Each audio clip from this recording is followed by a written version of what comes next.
I think we're moving toward a place that if you actually want to be in the serious D&D crowd, you're going to end up having to subscribe. People like me who are still on the I own books, I want to play D&D, but I don't want to buy all the other stuff. I want to play with the core books and that's it. I believe that the assets that they're coming out with and stuff, it's going to create sort of a divide where you're going to have two types of people. You're going to have people who are not subscribing to the digital ecosystem and they're kind of using the print stuff that's available to put their games together, even online. But if you want to really take advantage of the new creative stuff they're putting out, you're going to have to subscribe. And it's going to become harder and harder for people like me to game with people who are subscribing into that ecosystem. And to be really honest, it's going to get to a point where if you're not subscribing, there's going to be a why bother element to it. Like, I really see that is the news to me. Drop a comment, correct me if I'm wrong, let me know what you think. Am I right? Is my reaction to this correct? Good morning, friends. Welcome back to GM Philosophy. This is the channel where we empower game masters to run better games. I'm the GM Philosopher, aka Josh. I am a full-time D&D game master and TTRPG content creator. This is my job and my career, and I love it, and I appreciate you tuning in. I've been running games for over 24 years, but today we are talking about something very important. Back on May 8th, 2026, Benjamin Abbott wrote a piece on www.gamesradar.com, which to me seems to be kind of where this story originated, and basically outlines an interview with Hasbro CEO about the future of D&D, among some other things, okay? They also talked about Magic and video games, but we're more concerned about Dungeons & Dragons right on this channel. Hasbro CEO Chris Cox has big plans for Dungeons & Dragons, and there's been a lot of talk about what this means, basically talking about turning it more into a live platform service, a live service game, as opposed to kind of the model it has been up till now. Now, I'm going to link to that article down in the description. And I basically want to give you some information and my personal takes on this. There's been a lot of talk about this. Many different creators have been sharing information about this. There's been, a bit of, I would say, an outcry, a sort of negative whiplash effect to some of this information. So I just want to kind of cover what exactly this news is and my perception of it, okay? Now, you can read the article in the description, but here's basically the stuff I was hearing. I was hearing stuff like they're doing away with physical books. You're not going to own books anymore. You have to subscribe monthly to their service. And basically, that's how you get access to the content. And moving forward, the content is going to be a live subscription service. And if you stop paying for it, you basically lose access to all your D&D content. And so it's going to kind of rope you into a monthly payment thing. And that's going to replace buying, the books and just playing with your friends and family. This is kind of these are the rumors that I've been hearing from people in the community, and I've been seeing headlines about these things. And I want to kind of jump in and first of all dispel a couple myths about this. Now, I did my best to try to read and understand the article. Okay, and here are some observations I made. So let's talk about the facts first, as they are, shown in that article, and then I'm going to give you my perspective on it, my take on it. First of all, the interview does not say that they're doing away with physical books, as far as I can tell. In fact, Chris Cox explicitly said the books will always be an important part of D&D in that interview, and describes them as collectible special totems. So, it's probably an overreach, as far as I can tell, to say that they're doing away with physical books, right? I mean, as far as I can tell, you're still going to be able to go to your local game store and buy the D&D books or order them on Amazon or whatever you do, right? So it's also true that I think that the moniker, instead of owning books, you'll subscribe to the service is a little bit misleading, I think. This is kind of what I heard, and I double-checked this. I kind of read through the article. This did seem to be a little misleading. I don't think this is actually what's being said, okay? It's more like this. D&D is moving toward a live service content platform model where content can be released in pieces over time, and players may be able to buy chapters or segments instead of waiting for a full book every 18 months. That implies a more digital, piecemeal D&D Beyond centered future, but it does not clearly say ownership is being fully replaced by subscription. Okay, and that leads us to kind of basically a summarization of points. I've kind of got 5 points here that I think are important for outlining the news. So basically, one, physical books are not dead, but they may become less central. Books remain the prestige object, but the actual play ecosystem is being built around D&D Beyond. VTTs, digital maps, modular releases, and ongoing seasons of content. This seems to be kind of becoming the new focus. D&D is being treated more like a live service game is number two. That's actually the real story here, I think. D&D is becoming more like Fortnite, Game Pass, or a digital content platform. Seasonal content, chapter releases, VTT support, digital integration, and creator platform language all seem to point in that direction. So in other words, if you subscribe to D&D Beyond and you have access to the stuff, certain subscriptions, there's going to be content coming out that's going to be made available to you like weekly and monthly. It sounds like that you can use in your games. It sounds like feats, new adventures, maps that you can plug into your existing adventures. So there's just this content releases that are being used, that are being offered, that you'll be able to use in your games, and it'll kind of build seemingly like a library stuff. And it does seem like in that ecosystem, you will lose access to that stuff. But if you purchase digital books, you would not lose access to it if you stop paying monthly. That seems to be what it looks like to me. Okay, so boom, there you go. Point number 3, they are leaning harder into digital games, okay? Cox says Hasbro is increasingly becoming a digital company, and the interview points to Warlock, Exodus, Baldur's Gate 3's success, and more creator partner-driven adaptations. This does not come as a surprise. There's a lot more money in this, right? Hasbro is a company. Obviously, they want to make more money. It doesn't take a rocket scientist to see that getting people to subscribe to a subscription model is way more profitable and really increases the lifetime value of a customer as opposed to, one book.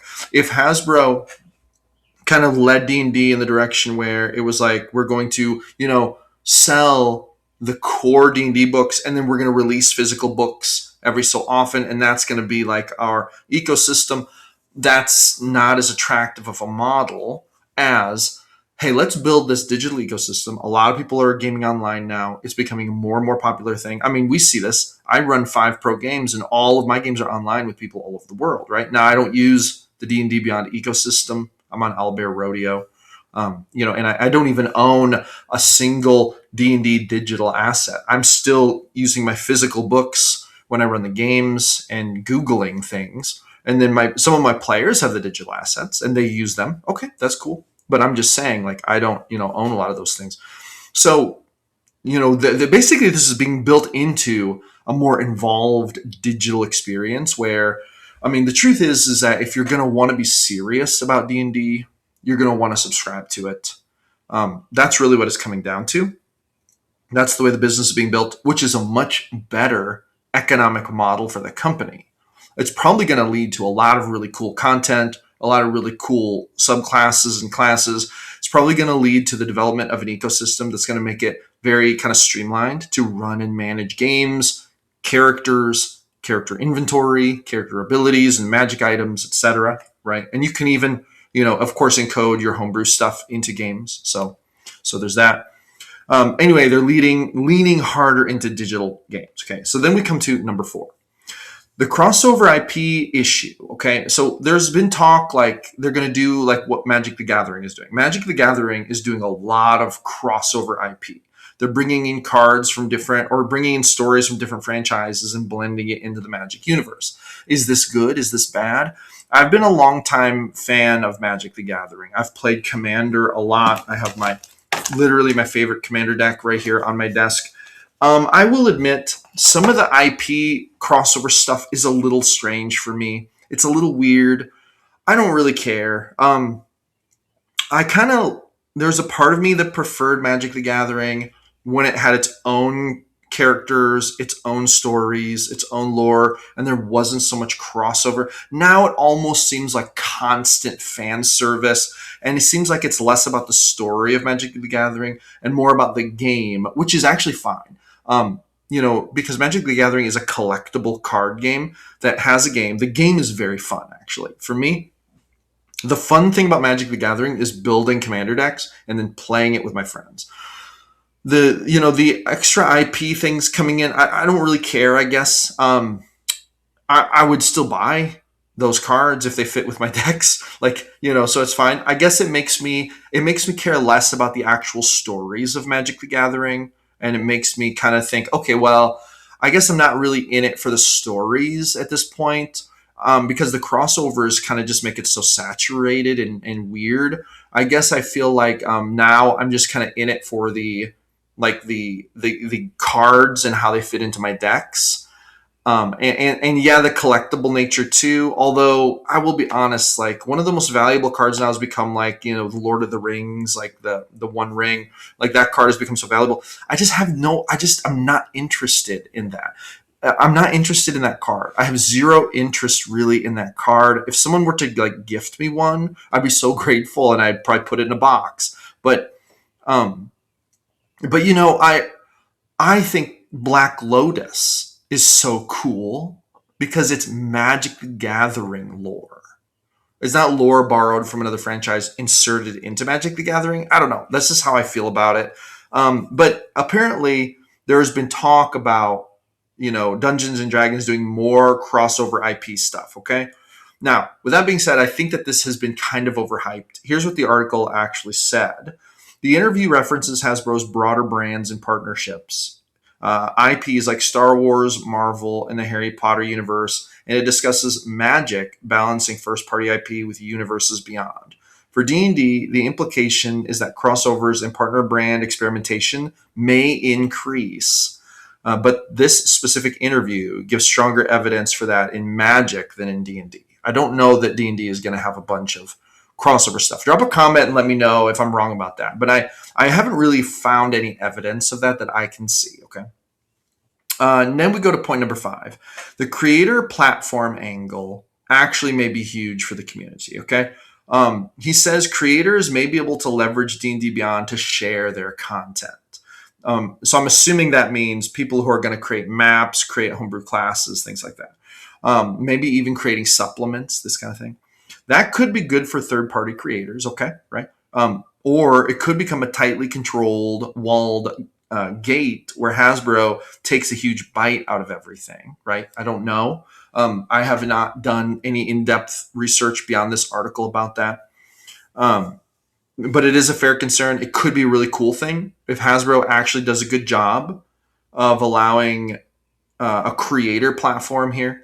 That could be really awesome. This could be great for pro game masters who want to publish their own supplements and their own adventures, who want to publish their own homebrew classes and things like that, and actually maybe even make it something that they could benefit from financially to help boost their income, because I'm all about pro game masters on this channel. Speaking of that, I have released my own book, the Paid GM Guidebook, basically a book outlining how I went from zero pro games to building a very profitable side hustle and then eventually a full-time income, how I actually made it work. And I got to the point where I can now fill as many games as I want, pro games. I have 5 going right now, but the reason I'm not doing more is because I also do the YouTube and I do other stuff. So if you want to hear the stuff I learned while building my Pro Game Master business to help you grow your own Pro Game Master business, you should grab this. Link's in the description. For about the price of 2 cups of coffee, you can learn from my mistakes and learn what worked and didn't work as I was building my business. Now, with that being said, here's kind of a takeaway. Okay, I've got a couple little takeaway things here. Hasbro isn't killing D&D books as far as I can tell. They're turning D&D into a live service platform. Now, does this mean that they're going to continue to release physical books like they did with, Tasha's and, the core books? I don't know. I actually don't see any evidence for that either. It kind of sounds like new books are going more to the digital rather than being print. That's what it sounds like to me. Correct me if I'm wrong. Drop a comment. Let me know. And here's kind of the thesis.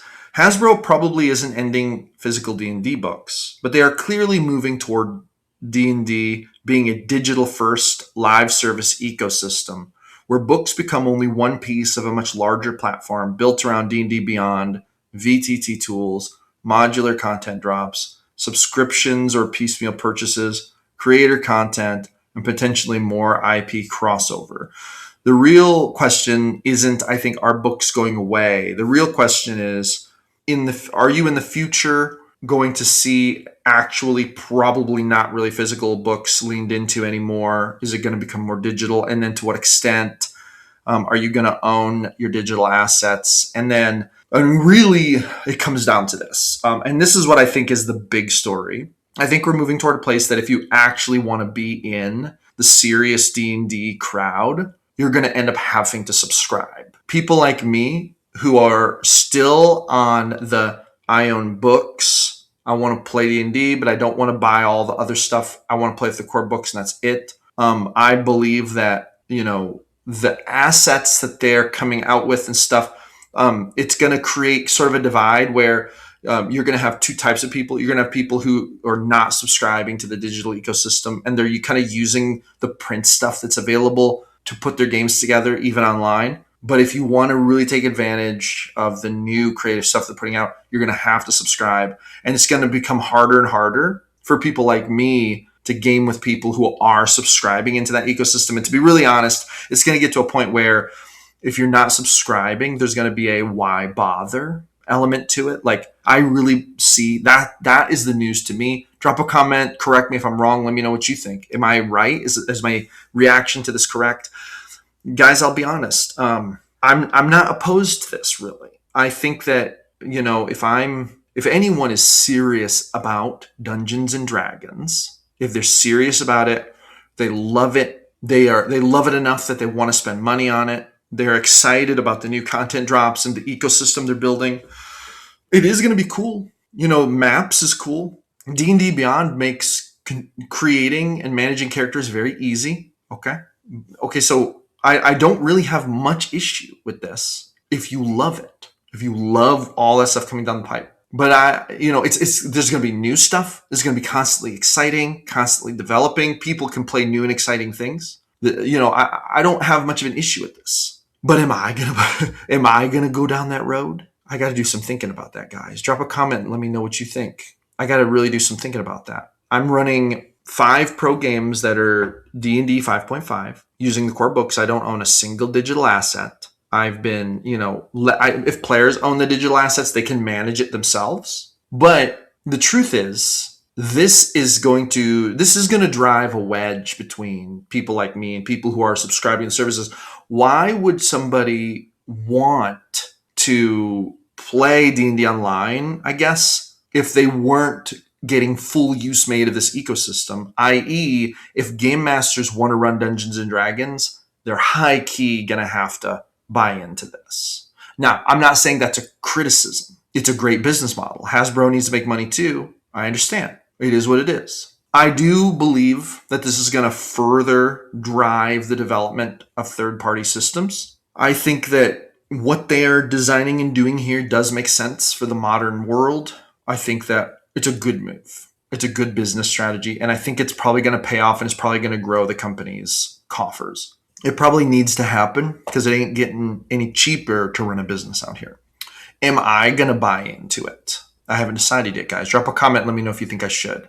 Or should I lean into releasing my own homebrew system like I've been planning on? And once my current D&D games wrap up, should I switch systems? Go full homebrew with my own system or run some other third-party system? Let me know what you think. I'd be curious to hear your opinion on this. I love Dungeons & Dragons.